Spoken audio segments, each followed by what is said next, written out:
Seja bem-vindo de novo ao Vidas com Alma. Hoje estamos com o Padre Nuno Amador, a quem eu agradeço muito de ter vindo aqui sentar-se connosco para o conhecermos um bocadinho mais. E volto a dizer a quem já ouviu de outras vezes que nós vamos descobrindo o convidado consigo, que está aí desse lado, e, portanto, vamos um bocadinho atrás da alma peregrina do Padre Nuno Amador. Muito obrigado por estar connosco. Olá, eu que agradeço o convite. Absolutamente, Padre Nuno. Alma peregrina porque... Porque eu creio que nós somos todos peregrinos e caminhantes, para além de gostar muito de caminhar e de peregrinar, mas creio que aqui neste mundo somos todos peregrinantes e caminhantes. Estamos a caminho de um lugar onde ainda não chegamos, mas que também já vivemos. Padre Nuno, é o motivo certo para lhe perguntar, então, de onde vem? Onde é que nasceu? E se puder dizer-nos também a sua data de nascimento, acho que ficamos mais a conhecê-lo um bocadinho mais também. Sim, eu nasci nos anos 70, no final já, 79. 79? 15 de novembro de 1979. Nasci em Santarém, mas sempre vivi numa terra no Ribatejo chamada Azambuja. Essa é a minha terra. Só fui nascer a Santarém e depois sempre morei em Azambuja. Sim. E a sua vida fez-se por lá? E a minha vida fez-se sempre lá até ao 9º ano. Depois entrei para o seminário nessa altura. Mas a minha vida fez-se sempre em Azambuja. A minha família sempre viveu lá. Andei na escola em Azambuja, nas diversas escolas, nas várias etapas. Na catequese também, na comunidade paroquial. Essa sempre foi a minha referência, a terra e a comunidade da terra. O Padre Nuno tem irmãos? Tenho uma irmã mais nova. Mais nova, sim. Portanto, é o irmão mais velho. Portanto, sou o irmão mais velho, tem essa aura do irmão mais velho. Não há nenhuma não aura. Mesmo, não é? E esta vida que vivia em família na Zambuja, como é que faz esta transição ou esta aproximação à Igreja? Vou perguntar-lhe, morava perto da sua paróquia? Sim, bastante perto até. É interessante que grande parte dos sacerdotes que temos entrevistado viviam perto da paróquia. A proximidade também é relevante? Sim. Eu creio que sim. A Zambuja não é uma terra muito grande, cerca de 10.000 habitantes nesta altura. O sítio onde eu morava era de facto perto da igreja. Mas mais do que a proximidade geográfica, talvez tenha sido desde o início da minha vida essa proximidade também comunitária e afetiva. Eu lembro-me de ir à missa desde pequeno, lembro-me da minha avó materna rezar frequentemente. Há uma coisa muito curiosa que eu só soube depois de ser ordenado, que a minha avó rezava todos os dias para ter um neto padre. Eu só soube na missa nova, depois da ordenação, mas era uma oração que ela fazia frequentemente. E pronto, eu fui educado na fé, participei na catequese, na comunidade paroquial. Na minha família mais nuclear, a minha mãe mais crente, mais ligada às coisas da igreja. O meu pai batizado, mas não tanto ligado a essas coisas, como é claro. Também habitual ali naquela zona, ou seja, mais os homens que vinham de fora, que vinham de outras terras, que vinham de Beira, Norte, mais ligados à igreja. As pessoas dali, a partir de certa idade, os homens desligavam-se um bocadinho dessa vida eclesial. E por isso marcou de alguma forma, isto é, marcou no sentido de que a diversidade também nos ajuda a estruturar, não é? Sim, marcou, mas de facto o meu pai, depois de eu entrar para o seminário, também fez algum caminho. E aceitou, ao início não aceitou muito bem isso, achou que não era o ideal para mim, apesar de ter, de facto, concordado que eu entrasse, senão eu não poderia ter entrado quando entrei para o seminário. E a sua irmã? A sua irmã, olhando o irmão mais velho, a não fazer um caminho tradicional? Isso teríamos que lhe perguntar a ela, mas eu creio que ela não se importou. Sim. Creio que não se importou. E hoje em dia continuo a ter relação com a minha família, com a minha irmã, com o meu sobrinho, que moram em Azambuja ainda. E sim, creio que hoje é uma coisa... eu creio que é uma alegria para as famílias também terem alguém que segue este caminho de serviço e de entrega. Obviamente para elas também é difícil não estarmos sempre, não estarmos todos os dias, estarmos mais longe, mas creio que também depois há uma alegria da partilha daquilo que é a nossa vocação também. Padre Nuno, hoje em dia, voltar a casa para si é voltar à Zambuja ou voltar à casa onde neste momento tem a sua missão? As duas coisas. As duas coisas. Isso é uma coisa muito curiosa mesmo em relação aqui ao seminário, porque eu digo muitas vezes, até no dia-a-dia, quando estou com outras pessoas, quando estou com os jovens universitários com quem trabalho, eu digo muitas vezes, vou para casa, não é? E quando digo vou para casa, é aqui, não é? Vou voltar a casa. Mas, de certa maneira, quando vou à Zambuja, também é esse sentimento e essa sensação de voltar a casa. Haverá alguém que diga, o Padre Nuno foi a casa? Sim, haverá quem diga isso, sim, não haverá, é? haverá. E, de facto, eu acho que é bonito também, porque nós temos múltiplas pertenças, não é? Acho que é importante sabermos de que terra somos e termos raízes, isso acho que é uma coisa importante. Mas, de facto, as minhas raízes hoje são aquelas, ali, mas também já são as outras onde estive e por onde passei.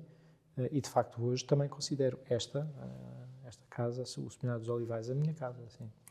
E acabou por mudar também aqui o mote para uma questão que não fazemos todas as vezes, mas esta vem a talho de foice, sem dúvida. O que é que ficou na adolescência que não trouxe agora para a vida eclesiástica, vamos dizer assim? Isto é, o que é que de si deixou no momento em que foi ordenado? Não sei se deixei alguma coisa. Há muita coisa que se transforma, não é? Eu acho que as coisas são evolutivas em nós. Eu sinto isso em mim, não é? Ou seja, a vida é dinâmica e nós também somos dinâmicos, não é? Não sei se deixei propriamente alguma coisa para trás.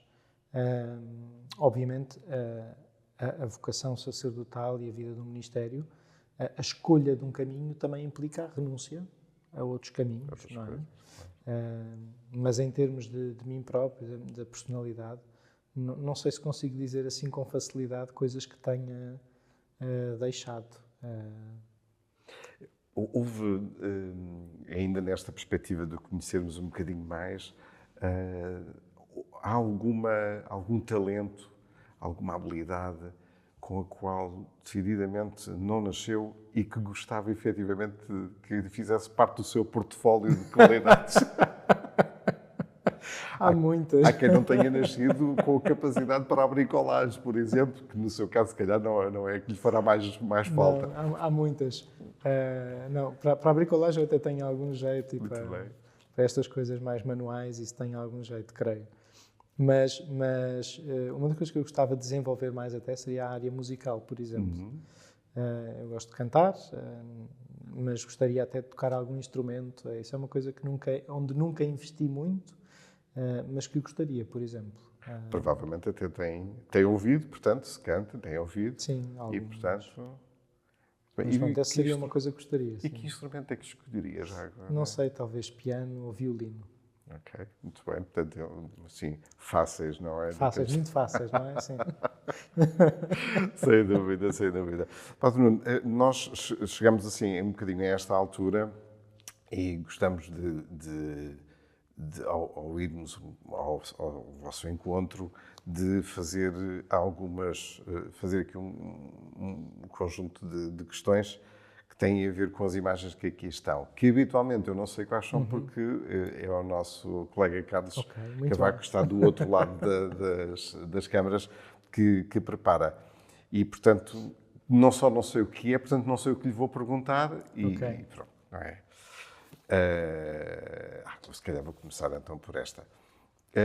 Nós, obviamente, a nossa vida também anda à volta da mesa. E se tivesse que escolher, o que é que escolheria destas duas refeições? Qual é aquela que lhe traz mais, que lhe rouba mais tempo à mesa, não é? Que lhe dá mais prazer também nesse sentido? É difícil, mas eu escolheria sem dúvida o bacalhau. Mas é uma coisa que muda com a idade. Nós, quando somos mais novos, temos mais apetência para a carne porque não tem espinhas, não é? Diria eu. Não, eu gosto muito de peixe. E isso Sim. é também uma coisa que me faz lembrar a minha infância. O meu avô era pescador e creio que isso também marcou a minha vida.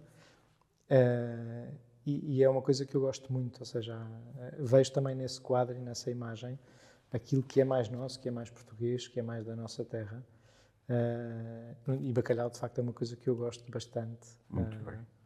É curioso, eu vivi 3 anos em Itália, em Roma, depois de ser ordenado, estive a estudar Teologia Moral na Universidade Gregoriana e morei em Roma, no Colégio Português. E é curioso porque os nossos colegas italianos não compreendiam a beleza do bacalhau, não é? Porque para eles o bacalhau era o peixe fresco, não é? O bacalhau fresco, quando nós falámos, e eles disseram, sim, deve ser bom. Mas depois quando vêm cá e quando nos visitam aqui em Portugal, percebem porque é que gostamos tanto também desse prato. Sim.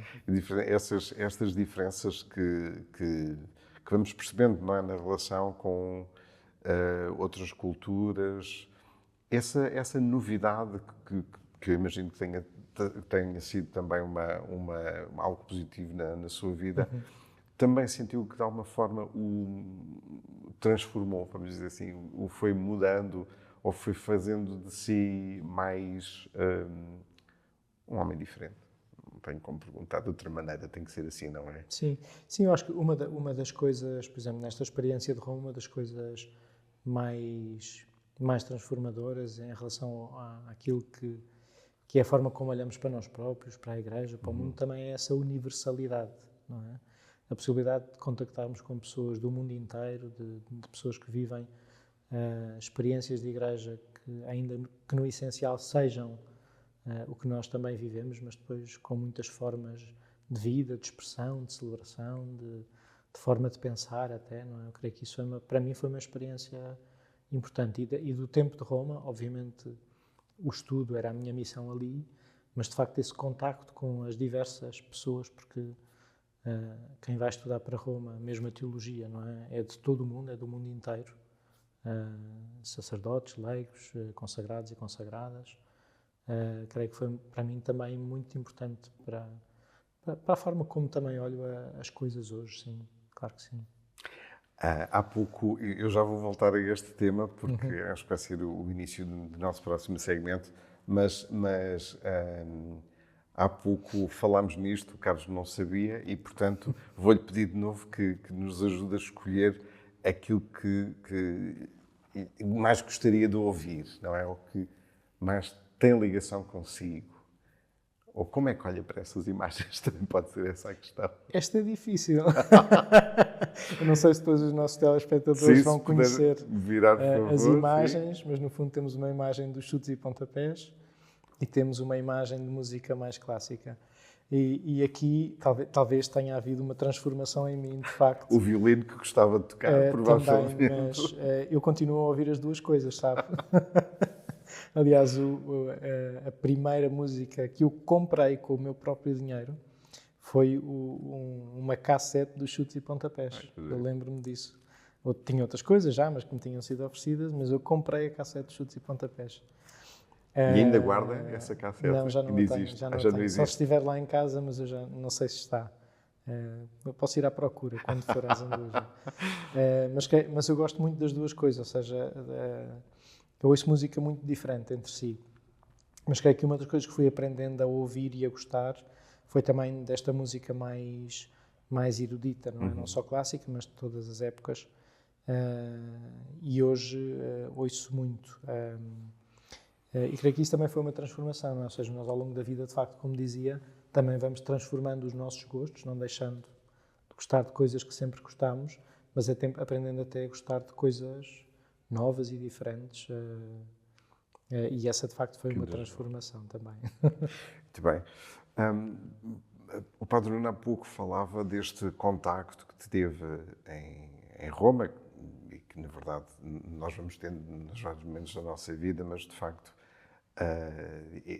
foi uma oportunidade de ter ali um encontro com várias pessoas de várias culturas. Esse encontro, esse conhecimento, ou essa relação com outras culturas, em que ela ajudou a moldar aquilo que é a sua missão atual, a sua missão aqui com os jovens no seminário? Sim, eu neste momento trabalho com os jovens aqui no seminário, mas também com os universitários. Ou seja, tenho, para além do seminário, tenho também a missão da pastoral universitária. Bem, eu creio que, sobretudo, antes de me dar definições de alguma coisa, disto ou daquilo, creio que me abriu muito esta necessidade de estar atento à diversidade das pessoas e à diversidade das culturas.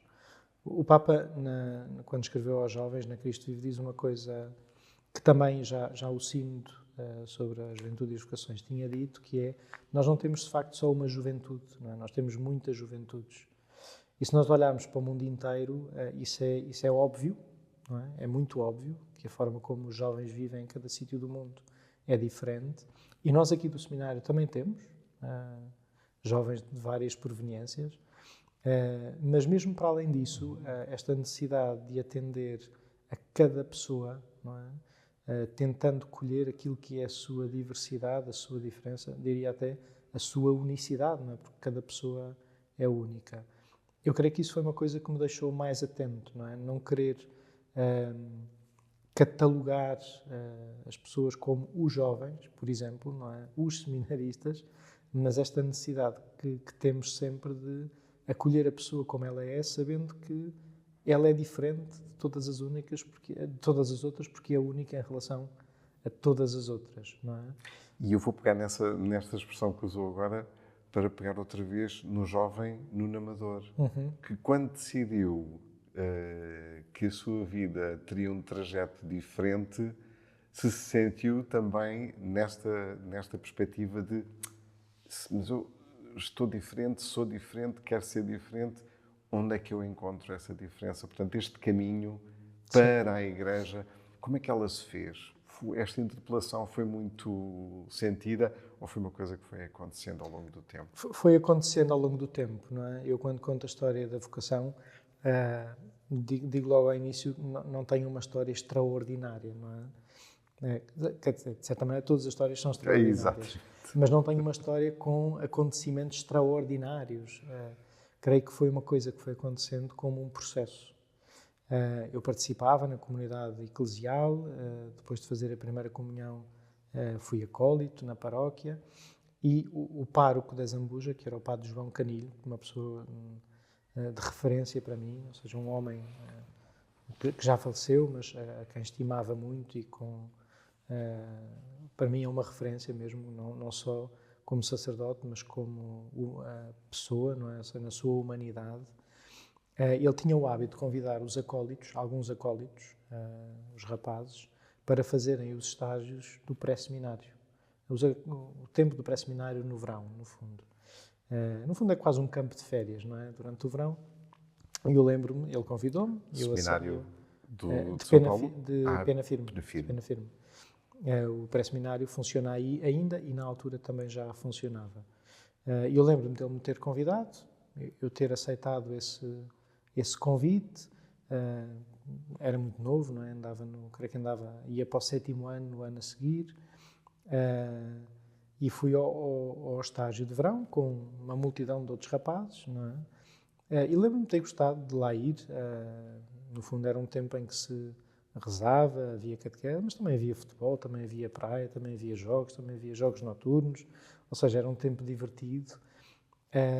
Mas de facto lembro-me também de se ter falado em padres, em sacerdócio, e eu não querer propriamente aquilo, nunca tinha pensado em ser isso.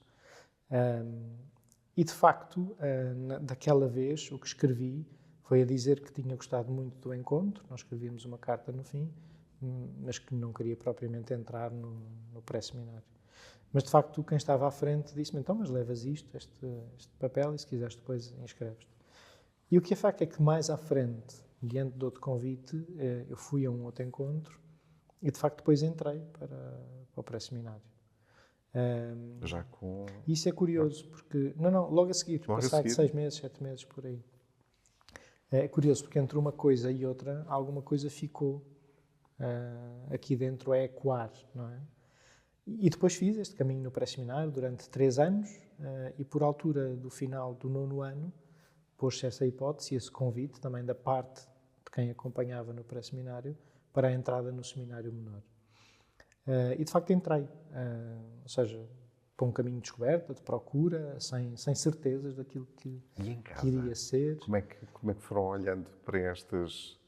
Como lhe disse há pouco, a minha mãe creio que aceitou bem essa decisão e essa entrada. Creio que para o meu pai foi mais difícil, apesar dele também ter dito que sim. Não é? Eu era menor, não poderia entrar se os meus pais não tivessem dito Mas que lembra-se desse momento em que teve que dizer: tenho uma coisa para vos dizer. Lembra-se deste... Lembro, mas lembro também que foi um momento acompanhado, porque quem nos acompanhava no pré-seminário também tinha relação com os nossos pais. Muito não é? bem. E também ia falar com os pais quando nós tomávamos essa decisão. Houve aqui um apoio isso nesse sentido. Sim, creio que a Igreja, é uma coisa importante, a Igreja também nos acompanhar nesses momentos, não é? Nós estamos sozinhos, tal como o discernimento não se faz sozinho, também estas decisões depois, mesmo em relação à família, sobretudo quando a idade é tão jovem, também é bom serem acompanhadas. Os pais fazem perguntas que o jovem não sabe responder. Agora o padre não está a falar nisto e eu estou a lembrar-me que se calhar há questões difíceis, não é? Que é um jovem chegar ao pé do pai ou da mãe e dizer: eu sinto que se calhar o seminário... E a primeira pergunta pode ser: mas porquê? Mas porquê é que não fazes uma vida normal? E estas questões podem ser duras para um jovem para responder com a mesma firmeza. Creio que não me lembro muito dessas perguntas, até porque o meu pai não fazia muitas perguntas, mas não me lembro dessas perguntas. Que sim, que podem ser, de facto, perguntas interpelantes. Eu creio que não só duras, às vezes podem ser perguntas importantes, também para nós próprios pensarmos a motivação com que fazemos as coisas e também fortalecermos essa decisão e motivação, não é? As inquietações e as interpelações dos outros, mesmo quando são, como dizia, duras ou quando são inquietantes, não têm necessariamente que ser más, não é? Às vezes podem ser a interpelação que nos ajuda também a uma firmeza da própria decisão. Pode ser que o jovem não tenha as palavras necessárias para... Claro. Sim. Mas esse registro. E em casa, portanto, este trajeto vai-se fazendo, os pais imagino também, vão percebendo que o jovem Nuno ia estando cada vez mais dentro da igreja, mas há um momento em que o padre Nuno diz: está decidido, eu quero mesmo ser sacerdote. Só mais tarde, sim. Sim, é curioso que eu estive depois 3 anos no seminário de Caparido, foram 3 anos muito bons, e depois passei para o seminário de Almada. Nessa altura, o seminário de Almada ainda pertencia à Diocese de Lisboa, ainda fazia parte da Diocese de Lisboa, a casa que hoje pertence à Diocese de Setúbal, e passei para Almada, para o seminário de Almada, estive lá 2 anos, e depois, no 3º ano, então, tivemos um último ano já dessa fase do seminário, onde Almada foi entregue a Setúbal, nós viemos para o seminário de Caparido. E lembro-me que só no 2º ano de Almada, ou seja, no 5º ano de seminário, é que essa decisão foi uma decisão mais forte e mais consciente. E lembro-me muito de, nesse ano, ter tido a sensação de até ali ter vindo ao colo. Não é? Que não é uma coisa má. Não é? Nós quando começamos a nossa vida, também é bom andarmos ao colo. Mas não podemos viver sempre ao colo. Não é? Precisamos de dar um passo e pôr um pé no chão e tomar uma decisão. Não é? E creio que o 2º ano já do seminário menor, ou seja, o 2º ano em que estive no seminário da Almada, foi esse ano. Não é? De pôr as coisas novamente em perspectiva, de voltar a ter mais dúvidas em relação à vocação, de pôr a hipótese de outros caminhos que não fossem aquele. E depois, nessa fase, também de olhar para a vida, olhar para os sinais, aprender a lê-los, sentir-me confirmado, obviamente, também pela equipa formadora do seminário que me acompanhava, e nessa altura ter tomado a decisão. Obviamente que ainda faltava um caminho de formação, que também é sempre de discernimento, mas creio que nessa altura foi o dizer: não, pelo meu pé e pela minha decisão, este é o horizonte para o qual a minha vida parece encaminhar-se e eu quero. E esse horizonte, como é que se arrumavam as dúvidas nesse horizonte, não é? No saco da viagem, no saco do peregrino, sim. Onde é que vão as dúvidas? Vão dentro, vão fora, que é para irem saindo pelo caminho? As dúvidas são boas, não é? As dúvidas são boas. Eu acho que a certa altura nós temos que, mesmo mantendo as dúvidas, temos que tomar decisões. A dúvida pode ser uma coisa boa, não é? Se a dúvida me ajudar a aprofundar mais as coisas, não é? Se a dúvida me ajudar a ir à procura, a querer responder, a querer procurar em primeiro lugar, e não for apenas uma coisa que me deixa paralisado e cético, ela é uma coisa boa, não é? Aliás, a fé também vive disso. Isso mesmo, não é? isso mesmo. A fé também vive disso. Isso mesmo. Bruno, E a vida também, não é? Isso mesmo, isso mesmo. Vou interrompê-lo, vamos fazer um pequeno intervalo. Muito bem. Vamos sair por uns momentos, também para si, para descansar um pouco. Voltamos já, dentro de uns minutos, para ouvirmos o Padre Nuno Amador e a sua alma peregrina. Até já, Padre Nuno. Até já. Obrigado. Até já. Ora viva, seja bem-vindo de novo aqui a esta segunda parte do Vidas com Alma. Estamos com o Padre Nuno Amador, com a sua alma peregrina, a quem nós agradecemos muito que tenha peregrinado até aqui, tenha sido, por favor, uma peregrinação agradável. E há pouco terminávamos com a questão da dúvida e eu perguntava-lhe se nesta missão que abraça agora aqui no seminário com os universitários, e se eu bem percebi, o Padre Nuno dizia que a dúvida pode ser edificadora, pode ser esclarecedora, não é? Se este tema de trabalho com os jovens que andam à procura da felicidade, da sua felicidade, é também este andar à volta da dúvida é um percurso, é um mecanismo de trabalho para encontrarmos a felicidade. Sim, eu creio que a dúvida é uma coisa mesmo importante, não é? Aliás, mesmo se nós não a puséssemos em cima da mesa, ela surge, não é? Porque faz parte da nossa vida. Todos nós temos dúvidas, não é? E creio que a dúvida, como dizia, pode ser uma coisa mesmo edificante e pode ser também um lugar de caminho. Se a dúvida nos paralisar ou se ficarmos a meio da procura, que creio que isso pode ser um problema. Mas se a dúvida também pode ser um motor que nos faz procurar mais, que nos faz querer ir mais fundo, que nos faz não querer ficar a meio, não é? Se pensarmos até em Deus, não é? No mistério de Deus, no mistério da vocação, no mistério da vida, mas são coisas tão grandes, não é? Que se nós achássemos que já tínhamos descoberto Deus por inteiro, a vida por inteiro, a vocação por inteiro, se calhar tínhamos falhado o caminho, não é? Claro. Porque há de haver sempre coisas novas para saber, para descobrir, para trilhar, não é? Para peregrinar. Claro, claro. E esse olhar o horizonte e o desconhecimento do que aí vem são também eles um bom motivo para nos mantermos em peregrinação. Sim, claro que são. Porque, de facto, nós estamos a caminho, sabemos que Jesus é o caminho, que é a verdade e a vida, que é também o nosso fim, que Deus é o nosso fim, mas não vemos ainda tudo à nossa frente, não é? Há uma frase da Sofia de Melbrenner, que o Dom Manuel às vezes, Dom Manuel, nosso patriarca emérito, costumava citar e que eu gosto muito, que é os nossos navegadores portugueses, não é? Navegavam segundo o mapa que faziam.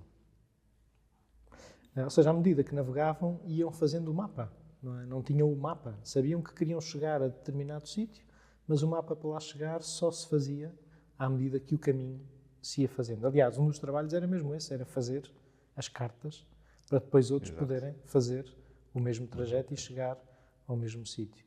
Eu creio que a vida também tem muito disto. Não é? Nós não temos tudo à partida, não sabemos tudo, não temos o futuro todo na nossa mão, mas precisamos também de ir navegando, não à deriva, não é isso, mas de ir navegando também segundo o mapa da vida que vamos fazendo à medida que vamos caminhando. Mesmo em relação às dúvidas, não é?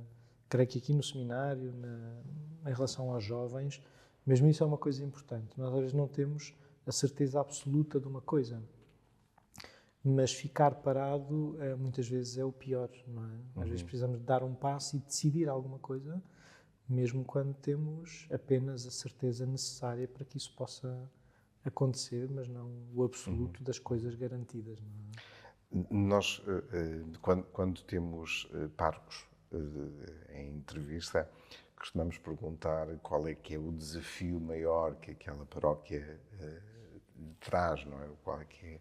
E eu queria fazer a pergunta exatamente ao contrário, ao Padre Nuno, que é olhando para a comunidade, que é o seu alvo, não é?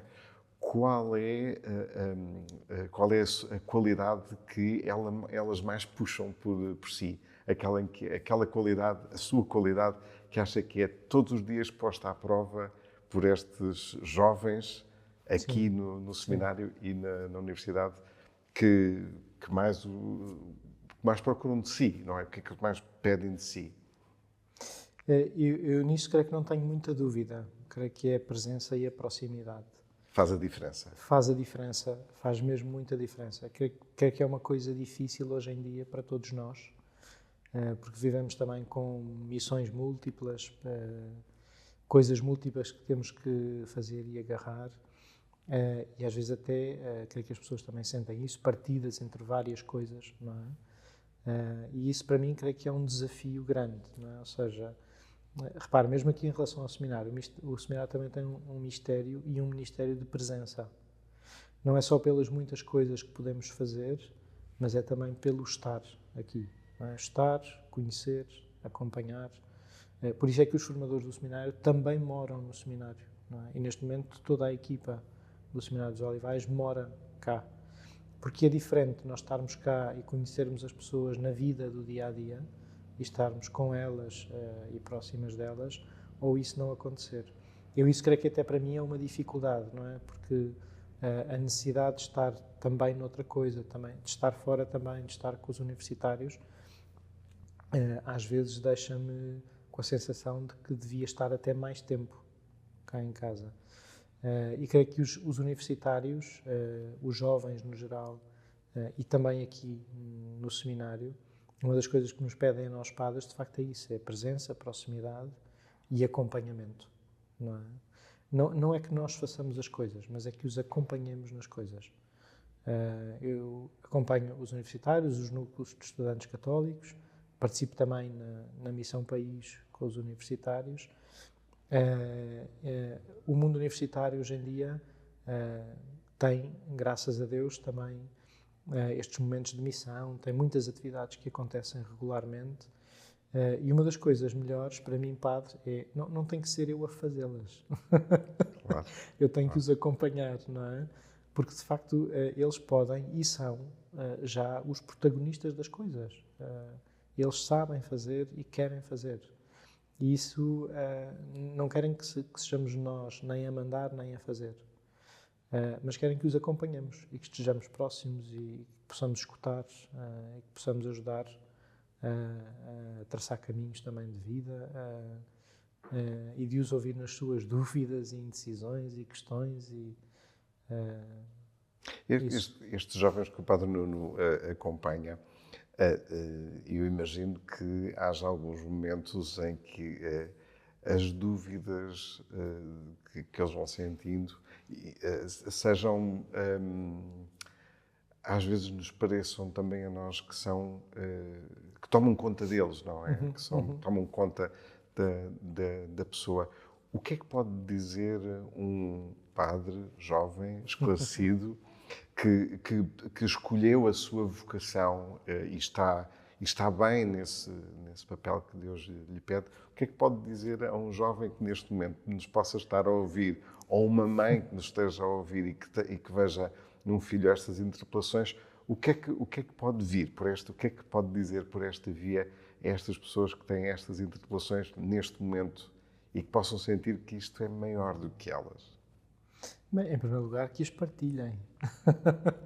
Que não fiquem com essas dúvidas e com essas inquietações só para si, não é? A nossa vida não pode ser um caminho isolado, não é? Há bocadinho falávamos da alma peregrina. Obviamente a nossa peregrinação é sempre pessoal, não é? E há quem faça peregrinações também sozinho, não é? Mas creio que é muito melhor, e aliás esse creio que é mesmo o sentido da vida, que a peregrinação seja acompanhada. E por isso creio que diante das dúvidas, das inquietações, sejam elas mais existenciais ou mais vocacionais, as coisas cruzam-se, não é? Não são separadas, que a pessoa não fique só com as suas dúvidas, não é? Mas que ela as possa partilhar. Muitas vezes são coisas que não podemos partilhar com todos, mas que as partilhem com alguém com quem possam fazer também um caminho Estabelecer essa em relação de conjunto, confiança. não é? Claro, Claro, sim, claro. claro.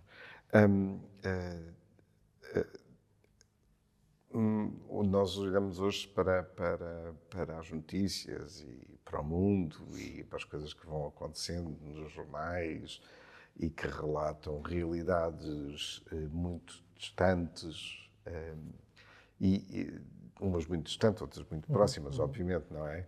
Mas há um destaque e uma curiosidade enorme à volta das coisas que funcionam mal, que trazem consequências.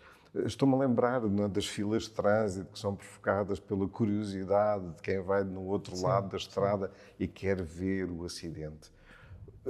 Como é que nós conseguimos mudar as pessoas para valorizarem mais a bondade, a caridade, a vontade de ajudar, do que o individualismo, a resolução fácil dos problemas, a solução mais trivial, ou até mesmo aquela que me valoriza a mim, mas que necessariamente denegrido o outro? Sim. Sim, eu creio que não bastam ideias e palavras, não é? Nós precisamos todos de fazer a experiência das coisas belas, também para começarmos a contemplar mais a beleza e a ter um olhar mais otimista, ou se quisermos realista também, sobre a própria realidade, não é? Obviamente, quando olhamos para nós próprios e para aquilo que está à nossa volta, nós percebemos que às vezes há essa tendência até pessimista, não é? De olhar para o mundo e há imensa coisa que não está bem, e de facto não está. Mas se olharmos bem, também há muita coisa que é boa, não é? Que é lugar de beleza, que pode dar esperança ao coração humano. Creio que nós, aquilo que podemos fazer, o deveríamos fazer também com essa marca da beleza. Não é? Seja da beleza no sentido da contemplação das coisas belas, não é? Das coisas que a arte também pode trazer à vida do homem, mas sobretudo esta arte de amar e de experimentar amar, que depois também nos faz olhar a realidade de outra maneira. Dou um exemplo concreto, no acompanhamento dos universitários, por exemplo, esta experiência da Missão País, mas também outros projetos. Eu tenho um projeto, acompanho um outro projeto que é o Projeto Mais, que é no verão e também tem moldes parecidos. Irei agora para Cabo Verde no verão também com o Projeto Mais, porque tem uma versão internacional e vamos lá estar um mês. Fazemos isto desde 2018, com uma outra interrupção. E creio que a possibilidade da pessoa experimentar isso, não é? Experimentar a missão, experimentar o serviço, experimentar um momento de beleza, experimentar o silêncio da oração, em que não para há muito tempo e que percebe que ali pode encontrar-se com Deus, mas também encontrar-se consigo própria. Não é? E são coisas que marcam a diferença na vida das pessoas. E às vezes, como vivemos apressados, a correr, não temos a possibilidade de fazer essa experiência, não é? Vamos vivendo a vida como eventos sucessivos, mas não temos a possibilidade de parar e de experimentar, não é? Por exemplo, na Missão País, no Projeto Mais, isso é uma coisa óbvia. A possibilidade de eu ir ao encontro de alguém, a possibilidade de eu servir. Mas no mesmo dia, a possibilidade de eu parar e de rezar isso, e de pensar sobre isso, e de pensar sobre os acontecimentos que vivi, não é? E de partilhar isso com outros, e de conviver, e de estar à volta da mesa, e de fazer festa, faz toda a diferença, não é? E se calhar nós na vida precisamos de equilibrar estas várias dimensões, não é? Padre Nuno, felizmente ainda é um jovem e a vida, obviamente, tem um percurso. Podemos olhar para a vida do Padre Nuno, se Deus quiser, não é? Como ainda um percurso longo de peregrinação a fazer, só Deus sabe, exatamente. Mas neste percurso, o que é que não gostava mesmo de se esquecer? Bem, de Deus e dos outros. Eu percebo que a pergunta é mesmo muito genérica, porque na verdade aquilo que nós queríamos encontrar aqui é, no percurso, nós vamos deixando coisas, naturalmente, não é? Mas há coisas que logicamente ficarão sempre connosco, a família, não é? Como dizia, Deus e os outros são... Eu sei que a resposta também é muito genérica, é mesmo? não é? Mas de facto, acho que o pior Sim. que podia acontecer seria isso, não é? Ou seja, se a vida que eu vivo fosse uma vida que a partir de certa altura é centrada em mim mesmo e isolada, não é? Creio que isso é que não pode acontecer na nossa vida, não é? Porque se estivermos em ligação e em relação e centrados em Deus e nas pessoas, não é? Nos outros, então creio que aí está a missão e o sentido também da vida, não é? Claro. Se olhássemos ao texto das Boas Aventuranças, qual seria aquela que melhor ilustraria o seu lema de vida? Em relação às bem-aventuranças,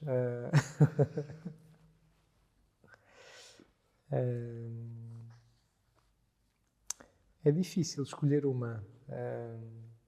Mas há de haver uma que, Sim, se calhar, o completa. Sim. Não sei, eu gosto muito, logo, da bem-aventurança que nos fala da pobreza de espírito. Não só como alguma coisa que eu já viva, mas como alguma coisa que também desejo, não é? Porque, de facto, a pobreza de espírito, neste sentido positivo, também nos faz viver uma espécie de humildade, despojamento, a capacidade de nós sairmos de nós, não é? É bonito isso, porque a última coisa que Jesus diz, a última coisa que faz é exatamente essa, não é? Pai, nas tuas mãos entrego o meu espírito, não é? Parece a concretização da bem-aventurança, não é? Ou seja, de facto, o espírito está todo entregue, não é? E creio que, para mim, essa bem-aventurança, em termos de necessidade até de crescer nisso, na humildade, no despojamento, na simplicidade, entrega, se calhar, na também, simplicidade, não é? creio que me marcam também. E numa concretização que me parece que, se não achar mal, que vai ilustrar a minha próxima pergunta. Esta concretização que nós às vezes procuramos nas coisas do dia a dia, não é? E que gostamos de perceber o que é que fizemos, da minha vida, o que é que resulta. Neste momento, Padre Nuno, o que é que resulta da sua vida? Neste momento, não sei se ainda não é cedo para tirar as conclusões todas, mas eu uma das coisas que penso muito e que obviamente gostaria, não é? E que tem diretamente a ver com as bem-aventuranças, se calhar não só com esta em particular, mas com todas, é esta dimensão de... As bem-aventuranças são um caminho de felicidade. O que eu gostaria que resultasse, de facto, da minha vida, não é tanto a minha realização pessoal ou a minha felicidade, mas é esta não sei se necessidade, se esta alegria de ter feito também os outros felizes. Creio que essa seria uma das concretizações maiores também daquilo que pode ser a bem-aventurança, não é? Como é que ao longo da minha vida, do ministério, as pessoas com quem eu me vou cruzando podem viver também esse caminho de felicidade e de alegria por se terem encontrado com o próprio Deus e terem feito caminho com Ele. E isso é uma coisa que experimento, creio que muitos de nós experimentamos isso, não é? A alegria de ter estado na vida de alguém e de ter marcado também positivamente a vida de alguém. Não é? com certeza que nos jovens que acompanha haverá algum que, mesmo tendo procurado, que às vezes ouvindo o Padre Nuno falar, lhe dirá: eu cá tenho a minha fé, Padre Nuno. Uhum. O que é que se diz a quem, no fundo, quer viver apenas a um determinado momento, mas não reconhecer tudo, não é? Me parece que pode ser eventualmente isso, não é? Eu cá tenho a minha fé, significa que eu gosto deste pormenor, mas não gosto do cenário todo, portanto, escolho o que quero. Não sei se é uma questão de dizeres ou se é uma questão de facto, perguntar e escutar, não é? Então, fala-me sobre isso, fala-me sobre ti, sobre a tua história, fala-me sobre porque é que só acreditas numa parte e não noutra, fala-me porque é que, de facto, tu tens a tua fé. Creio que isso é uma coisa importante, não querer, diante da interpelação do outro, responder logo com uma resposta fechada, mas se calhar abrir ainda mais a pergunta e poder ouvir do outro lado uma história, uma vida e uma ou mais dúvidas que possam surgir e que sejam também lugar de caminho e de interpelação. Estávamos a falar das bem-aventuranças. A felicidade das bem-aventuranças, mesmo em termos bíblicos, não é uma felicidade fechada, não é? Aliás, nós percebemos isso pelas bem-aventuranças. Mas a própria palavra ali é uma palavra que significa o estar em caminho, o pôr-se a caminho, não é? E creio que a resposta também é essa, não é uma resposta fechada, apesar de às vezes os jovens hoje gostarem de coisas fixas, firmes, e creio que isso também é importante, mas creio que o mais importante é fazermos caminho em conjunto e procurarmos as respostas em conjunto. Nesse caminho em conjunto, eu imagino que o Padre Nuno nem sempre esteja de cabeção e, portanto, no meio de uma t-shirt e outra, vai-se misturar com o resto da juventude e muito bem. Já lhe aconteceu alguma situação assim mais caricata em que não tenham percebido que era sacerdote e que que a determinada altura tenha que ter dito: olha que eu sou o padre? Em que tivesse que esclarecer ter essa... que dizer assim, não sei. Ter que dizer que sou padre, isso já várias vezes, não é? Acontecia mais, obviamente, no início do ministério, não é? Às vezes até já estando no seminário, confundiam algum dos seminaristas que ia comigo, que era o padre que os acompanhava. Isso aconteceu várias vezes, mesmo até com capção, nem é preciso não ter capção. Sim, depois aconteceu-me em Missão País, campos de férias, sobretudo quando há miúdos ou alguns jovens que nos estamos a conhecer pela primeira vez, não é? E que não me conhecem, obviamente nunca me viram. Isso aconteceu algumas vezes, sim. Não creio que não houve assim alguma situação que eu tivesse que dizer quase como um statement. Sim, não é? exatamente. Mas, sou padre. Não, isso creio que não é? Não houve nunca essa não, necessidade. Isso creio que não. Mas eu vou aproveitar, e porque temos necessidade disso, Padre Nuno, de lhe agradecer a sua vinda aqui, ao Vidas com Alma, ter trazido a sua alma muito simpática e super amável de peregrina, sua alma peregrina. Dizer-lhe a si que nos está a acompanhar que na próxima semana há uma nova alma que vem até nós. Esteja por aí, não vá longe e venha conhecer uma nova alma que estará aqui connosco.